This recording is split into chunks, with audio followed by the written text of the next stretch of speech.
Hello guys, स्वागत है आप सभी का एक बार फिर आपके अपने चैनल नॉलेज सिटी में। तो दोस्तों, आज मैं आ गया हूँ आप सभी के लिए लेके जो मोस्ट अवेटेड टॉपिक था, जो बहुत दिनों से कंटिन्यू नहीं हो पा रहा था, ई कॉमर्स।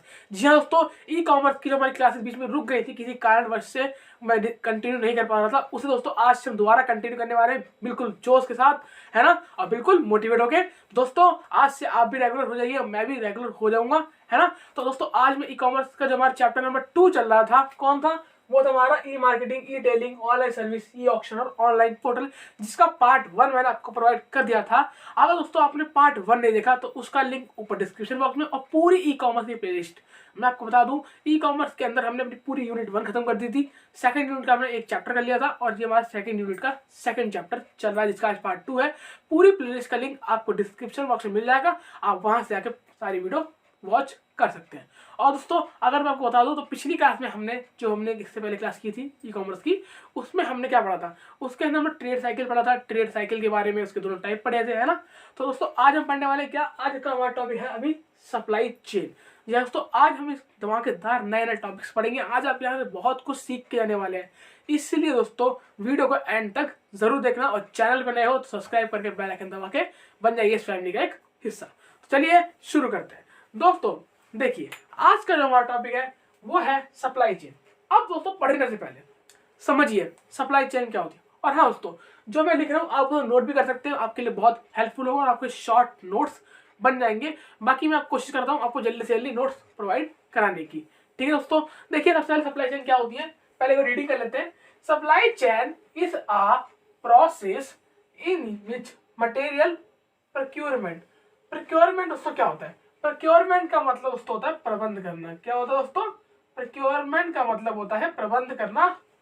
तो क्या कहते हैं, which material procurement done by manufacturer from supplier and further transformation of this raw material into finished goods and distribute this good to consumer. अब दोस्तों इस पूरी कहानी का मतलब क्या है, बिल्कुल आसान भाषा में समझते हैं। क्या कहा, समझ में नहीं आया, अरे मैं हूं ना, चिंता का है कि अभी समझा देते हैं।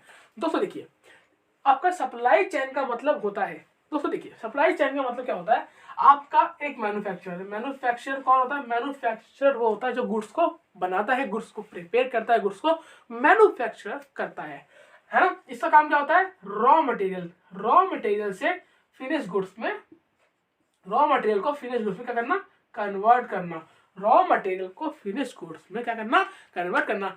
सपोज हमारा मैन्युफैक्चरर जो है वो बनाता है बिस्किट, क्या बनाता है, बिस्किट। तो बिस्किट के लिए आपका रॉ मटेरियल क्या है, वही जिससे बिस्किट बनते हैं। मान लीजिए मैदा है, आपका चीनी है, या अलग आपके रॉ मटेरियल है। तो रॉ मटेरियल आप जानते हो, रॉ मटेरियल होता है कच्चा माल। किसी भी चीज को बनाने के लिए जो माल लगता है उसी को हम क्या बोलते हैं, रॉ मटेरियल। क्या, जैसे कि मेरे हाथ में मार्कर है, इस मार्कर को बनाने के लिए क्या क्या लगा होगा, प्लास्टिक लगी होगी, अंदर इंक लगी होगी, है ना। तो वो इंक और प्लास्टिक क्या है, वो है रॉ मटेरियल, और जो बन के मार्कर बन के खड़ा हुआ ये क्या है दोस्तों, ये है हमारा फिनिश गुड्स। तो दोस्तों मैन्युफैक्चर क्या करता है, मैन्युफैक्चर रॉ मटेरियल लेता है। अब रॉ मटेरियल लेता है किससे, तो रॉ मटेरियल लेता है आपके सप्लायर से। किससे लेता है, रॉ मटेरियल लेता है अपने सप्लायर से। सप्लायर से रॉ मटेरियल लिया, फॉर एग्जांपल सप्लायर से मैंने प्लास्टिक ली, इंक ली, और उसको अपने मशीन में बनाया, और बना के मार्कर रेडी किया, और बना के मैंने क्या मार्कर रेडी किया, बना के मैंने रेडी किया फिनिश गुड्स। क्या, फिनिश गुड्स लिया, रॉ मटेरियल बनाया फिनिश गुड, उसके बाद डिस्ट्रीब्यूट मतलब बांट दिया, किसके बीच में, अपने कंज्यूमर के। बांटा मतलब फ्री में बांट दिया, मतलब बेच दिया, सेल कर दिया, है ना। तो अगर आप मेन चेन देखो, चेन कैसी बनती है, सबसे पहले सप्लायर क्या करता है, सप्लायर मैन्युफैक्चर को आपका रॉ मटेरियल प्रोवाइड करता है। क्या प्रोवाइड करता है, रॉ मटेरियल। फिर मैन्युफैक्चरर उस रॉ मटेरियल को कन्वर्ट करता है किसमें, फिनिश गुड्स में, और उसको दे देता है किसको, कंज्यूमर को। दोस्तों ये होती है हमारी सप्लाई चेन। आई होप आपको सप्लाई चेन का कंसेप्ट समझ में आ गया हो। अब दोस्तों बढ़ते हैं अपने अगले टॉपिक, जो कि हमारा सप्लाई चेन मैनेजमेंट। अब दोस्तों बात करते हैं अपने नेक्स्ट टॉपिक, आज की नेक्स्ट टॉपिक है जो कि हमारा सप्लाई चेन मैनेजमेंट। दोस्तों अभी जस्ट हमने पढ़ा कि सप्लाई चेन क्या होती है, कैसे सप्लायर से कच्चा माल यानी कि रॉ मटेरियल आपका मैन्युफैक्चरर पे जाता है, फिर मैन्युफैक्चरर से उस रॉ मटेरियल को हम कन्वर्ट कर देते हैं किसके अंदर, फिनिश गुड्स के अंदर, और फिर फिनिश गुड्स हम बांट देते हैं, बेच देते हैं, सेल कर देते हैं किसको, अपने कंज्यूमर को। ठीक। अब दोस्तों बात करते हैं सप्लाई चेन मैनेजमेंट। दोस्तों सप्लाई चेन मैनेजमेंट क्या होती है? दोस्तों मैनेजमेंट यानी कि प्रबंध। दोस्तों हर चीज का प्रबंध होना बहुत जरूरी है अगर आप चाहते हो वो काम आपका इफेक्टिवली हो और एफिशिएंट तरीके से हो। तो दोस्तों सप्लाई चेन का भी काम एफिशिएंटली और इफेक्टिवली हो, इसलिए उसका मैनेजमेंट बनाया गया। जिसका मतलब क्या होता है, पढ़ लेते एक बार। It's mean convert supply chain into an efficient CSP. CSP की full form customer satisfying process.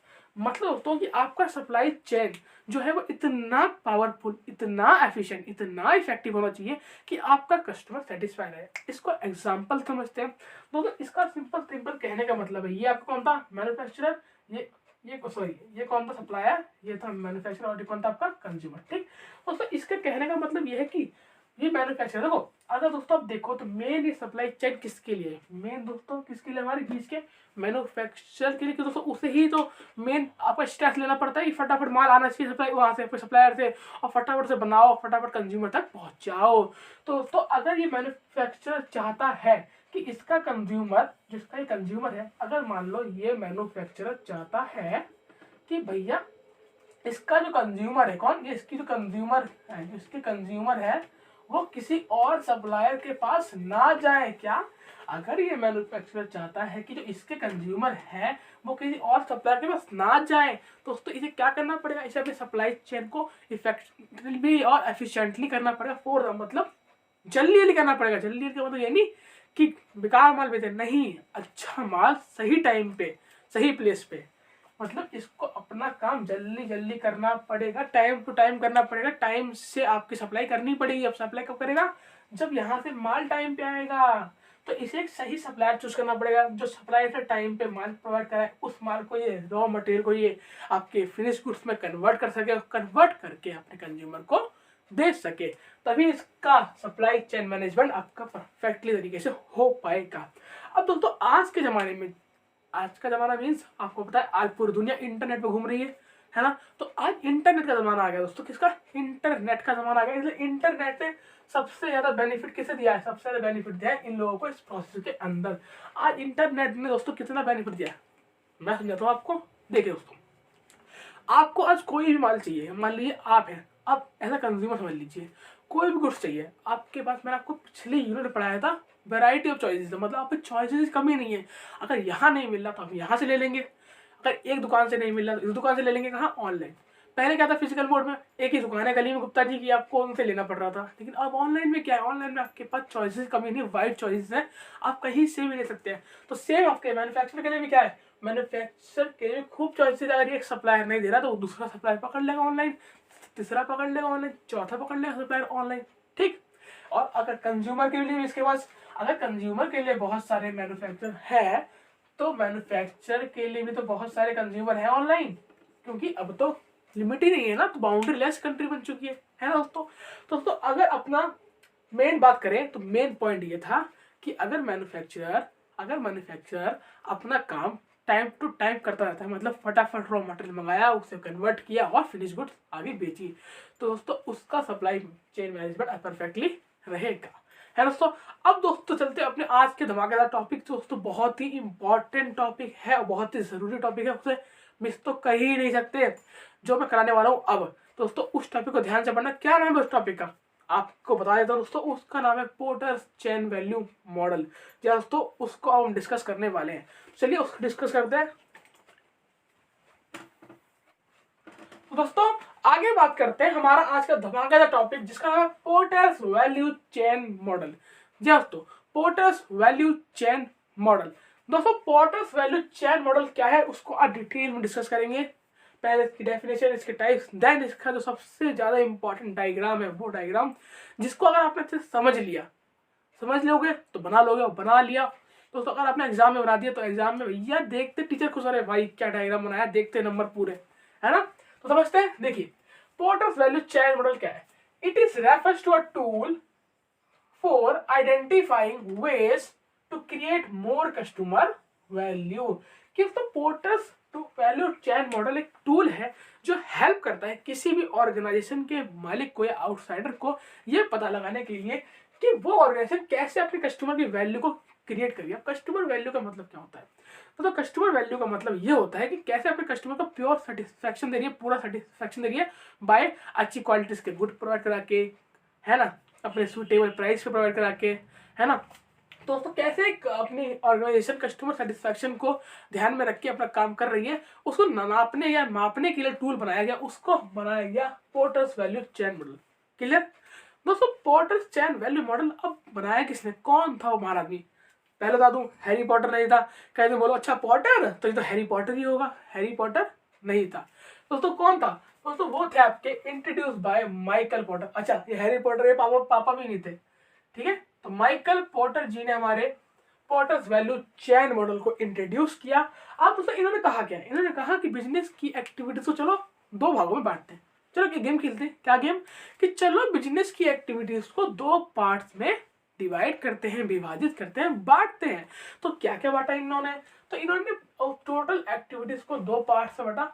Activities मतलब जो भी कार्य होते हैं बिजनेस के अंदर, उनको दो काम बांटा। पहला आपका प्राइमरी एक्टिविटीज और दूसरा आपका सपोर्ट एक्टिविटीज। प्राइमरी मतलब जो होती है रेगुलर होती हैं, और सपोर्ट जो उनको सपोर्ट करती हैं। अब ये एक्टिविटीज कौन सी होती है अभी आगे जानेंगे, ठीक है। तो उससे पहले इसका एक और नाम हो सकता है आपसे पेपर में पूछ ले कि इसको एक और नाम से जानते हैं, इसका नाम है जेनेरिक वैल्यू चेन मॉडल, ठीक है दोस्तों। इसे लिख लेना, क्या पता आपसे पूछ ले एक आध नंबर में। अरे एक आध नंबर आता तो नहीं है, लेकिन फिर भी आपको पता होना चाहिए। तो दोस्तों क्या होता है, ऐसे अगर आपको इनके और नाम पता होते हैं ना, तो आपकी बात में दम आता है। बात में दम आता है मतलब कि आप आंसर एक्सप्लेन करें। फॉर एग्जाम्पल मान लो आपके पास ये क्वेश्चन आ गया 15 नंबर में, पोर्टर्स वैल्यू चेन मॉडल को अच्छे से एक्सप्लेन करो। सबसे पहले आपने ऐसे डेफिनेशन लिखी, किसने किया वो लिखी, ठीक है। एक्टिविटीज क्या क्या थी, प्राइमरी सेकंड सपोर्ट। अभी प्राइमरी सपोर्ट अच्छे से पढ़ेंगे आगे, सबर रखो, धैर्य रखो, अभी आगे अच्छे से पढ़ेंगे। अब इसका डायग्राम पढ़ेंगे, ठीक है। और इसका असल नाम क्या है, जेनरिक वैल्यू चेन मॉडल, ठीक है दोस्तों। अच्छा, अब आप ये भी लिख सकते हैं कि कब इसको डिस्कवर किया गया। दोस्तों इसको डिस्कवर किया गया 1985 में। कहते हैं जितनी ज्यादा आपको इन्फॉर्मेशन होगी उतनी ज्यादा आपका प्रेजेंटेशन बढ़िया बनेगा, आपके अच्छे मार्क्स आने की संभावनाएं बढ़ती ही जाएंगी। अब दोस्तों आपका सबर खत्म करते हुए चलते हैं इसके धमाकेदार डायग्राम पे, जो कि बहुत ही ज्यादा इंपॉर्टेंट है आप सभी के लिए। दोस्तों अब बात करते हैं पोर्टर्स वैल्यू चेन मॉडल के डायग्राम के बारे में। दोस्तों इस डायग्राम को अगर आपने अच्छे से समझ लिया, अंडरस्टैंड कर लिया, अपने दिमाग में बैठा दिया दोस्तों, एग्जाम में अगर आपने बना दिया दोस्तों, आपका नंबर कोई नहीं काट सकता। उल्टा जो चेक करने वाला है आपको, वो खुश रहेगा कि भाई बच्चे के में कितनी अच्छी नॉलेज है इसको लेके, ठीक है। डिटेल्स में पढ़ ली, किसने बनाया, कैसे बनाया, है ना। अब बात करते हैं क्या है दोस्तों। देखिए आपको बताया था मैंने, पोर्टर्स वैल्यू चेन मॉडल के जो हमारे वो थे पोर्टर साहब, उन्होंने एक्टिविटीज को दो में बांटा, किसमें, सपोर्ट में और प्राइमरी में, ठीक। सबसे पहले बात करते हैं सपोर्ट एक्टिविटी। तो सपोर्ट एक्टिविटी क्या कहते हैं? सपोर्ट एक्टिविटी में सबसे पहले क्या होता है, फर्म इंफ्रास्ट्रक्चर, मतलब फर्म के जो इंफ्रास्ट्रक्चर है उसको ठीक करना, मतलब उसको ठीक करना। ठीक करने से मतलब क्या है, उसको ठीक करने से मतलब पूरा मेंटेन करना, पूरा मैनेजमेंट करना, कि आपका फर्म का जो इंफ्रास्ट्रक्चर है, जो अंदर का एनवायरनमेंट है, इंटरनल एनवायरनमेंट है, वो अच्छा रहना चाहिए। क्योंकि आपका एनवायरनमेंट पॉजिटिव रहेगा, आपकी चीजें सही रहेंगी दोस्तों, आपका काम भी अच्छे वे में होगा और कस्टमर भी आपसे ज्यादा सेटिस्फाई होगा, ठीक है। आगे दोस्तों आपका HRM, ह्यूमन रिसोर्स मैनेजमेंट। दोस्तों अगर आप अभी 4th सेमेस्टर में और अगर आप 5th में जाएंगे तो 5th सेमेस्टर में आपको एक सब्जेक्ट के लिए चॉइस मिलेगी HRM, यानी कि ह्यूमन रिसोर्स मैनेजमेंट। दोस्तों बहुत ही बढ़िया सब्जेक्ट आपका सब्जेक्ट है ना। अब दोस्तों ह्यूमन रिसोर्स मैनेजमेंट होता क्या है? दोस्तों ह्यूमन रिसोर्स मैनेजमेंट का मतलब होता है ह्यूमन रिसोर्स। सबसे पहले ह्यूमन रिसोर्स का मतलब क्या होता है दोस्तों?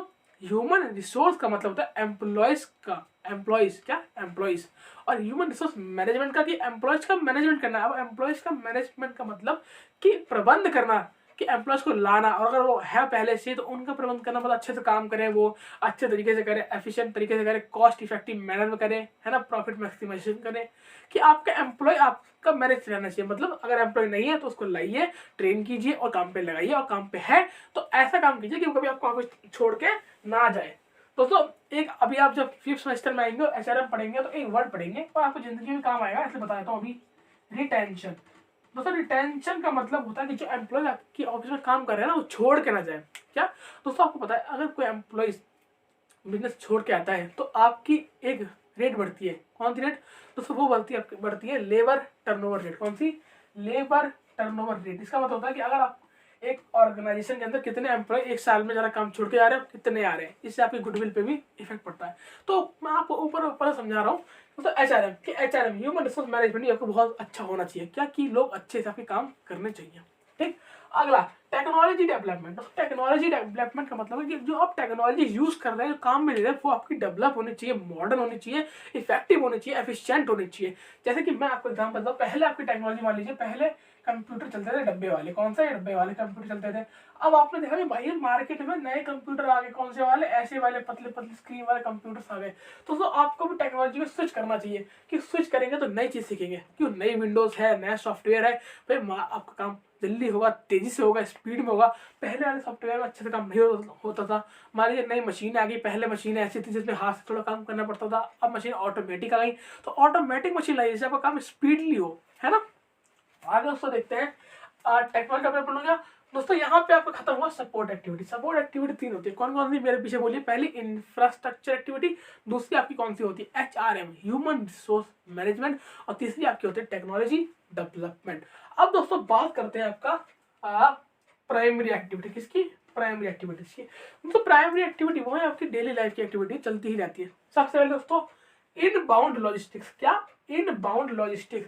दोस्तों इनबाउंड लॉजिस्टिक का मतलब होता है रॉ मटेरियल को लाना, कच्चे माल को लाना।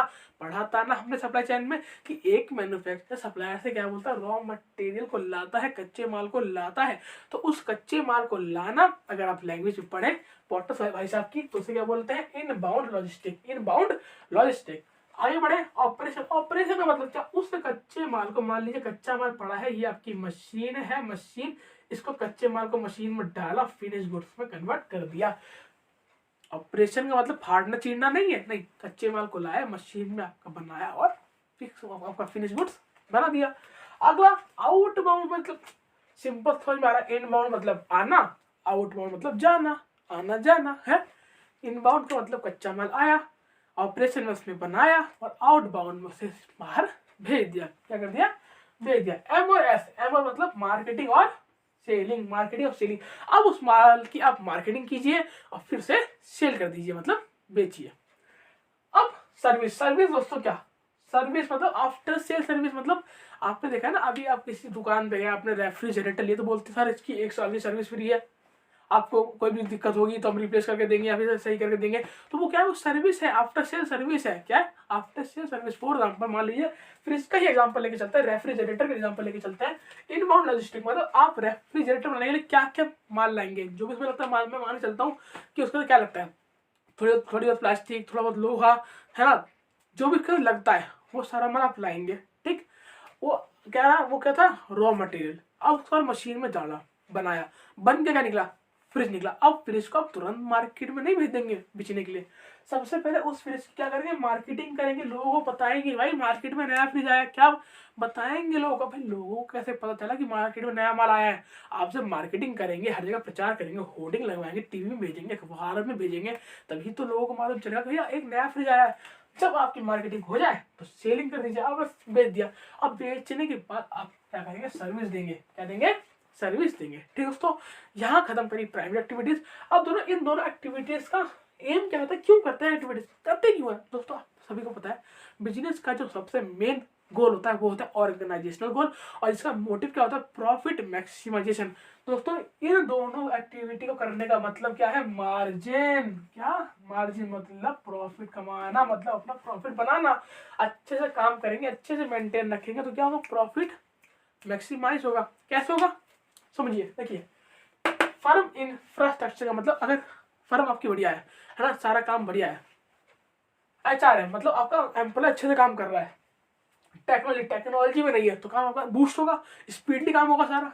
ठीक, नीचे देखिए, स्पीडली काम होगा तो माल फटाफट आएगा, माल फटाफट आएगा, जल्दी बनेगा, फटाफट निकलेगा, फटाफट बेचेगा, फटाफट सर्विस होगी, कस्टमर ज्यादा लेंगे, कस्टमर ज्यादा माल लेंगे तो आपका क्या होगा, मार्जिन होगा।